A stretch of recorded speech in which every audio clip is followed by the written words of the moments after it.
Welcome to this video on describing quantitative data with numbers.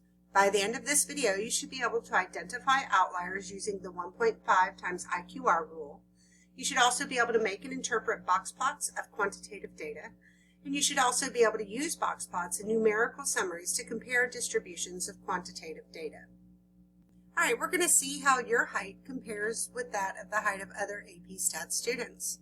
So I gave you data on Canvas that I want you to use to make your dot plot. Go ahead and do that now. Your dot plot should look something like this. We had a low height down here that we had to extend our scale for, and that's okay. So our first question, what is the median height? So median is the exact middle number. Remember, you have to put the numbers in order to find the middle. Then I want you to find Q1 and Q3, which are the Q1 is the median of the lower half of numbers, and Q3 is the median of the upper half of numbers. And then I want you to record these 5 numbers. Go ahead and pause your video and try this on your own now. For my median, I got 68, and the way you do that is when you put all of the numbers in order, count to the middle.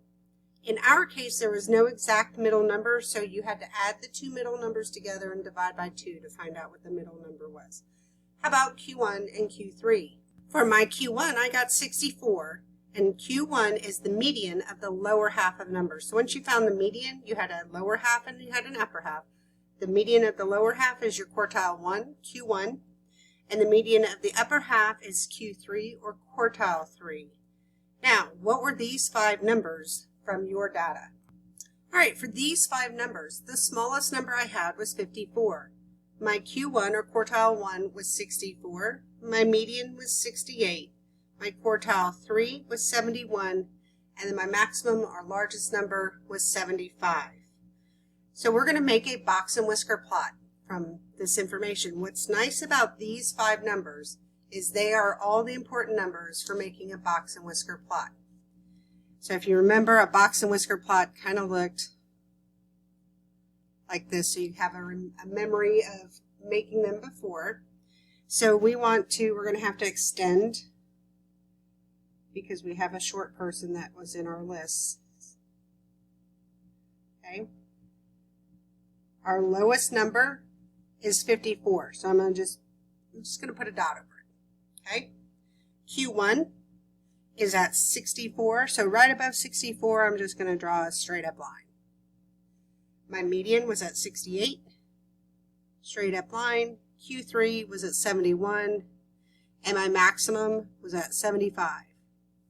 These 3 middle, there's your box of the box and whisker plot, and then from the box you draw out to your minimum and your maximum, and there's your whiskers. So this is our box and whisker plot. Now, we want to find the interquartile range. It's defined as Q3 minus Q1. Find the interquartile range of this data, and where do you think it is in this box and whisker plot?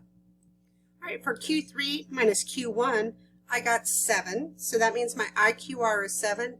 The IQR, because it's Q3 minus Q1, it is the box in the box and whisker plot. Okay. One last important thing that you'll want to take away from this, when we were describing our distributions before, we were saying there appears to be an outlier. If you have the actual data like we do in this case, you can determine if you have outliers or not. So overall, a number is way too small, meaning it's going to be an outlier on the lower side. If it is smaller or less than whatever Q1 is minus 1.5 times the IQR. The number, and it's going to be way too big or an outlier on the upper side if it's larger than or greater than Q3 plus 1.5 IQR. So I want you to kind of use this formula and see if there's any outliers in our data. All right, so when I work these out, I got the lowest number that's okay is 53.5, and the largest number that's okay is 81.5. all of our numbers in this distribution are between 53.5 and 81.5. That means there are no outliers. So since we have the data, we're able to prove that this 54 is not an outlier. If we did not have the data and we were just describing, we would want to use one of those LY words we were talking about, where we're not certain about something. We'd say, it looks like 54, it's potentially an outlier. Okay, so if we did not have the actual numbers to work with, you can use words to hedge your bets. I think this could be, but I don't know for sure. But since we're able to actually determine with our values, there is no outlier.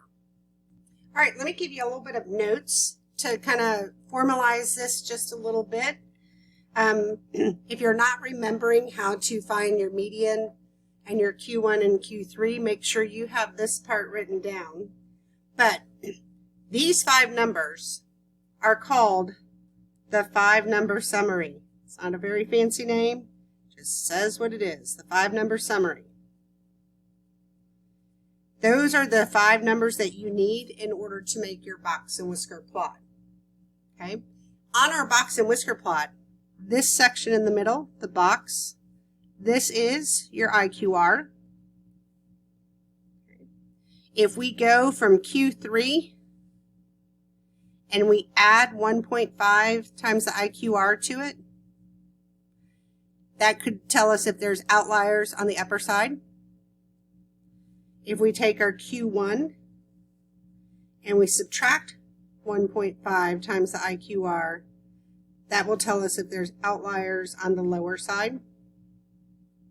In this case, we got 53.5 to 81, so maybe 81 is maybe there.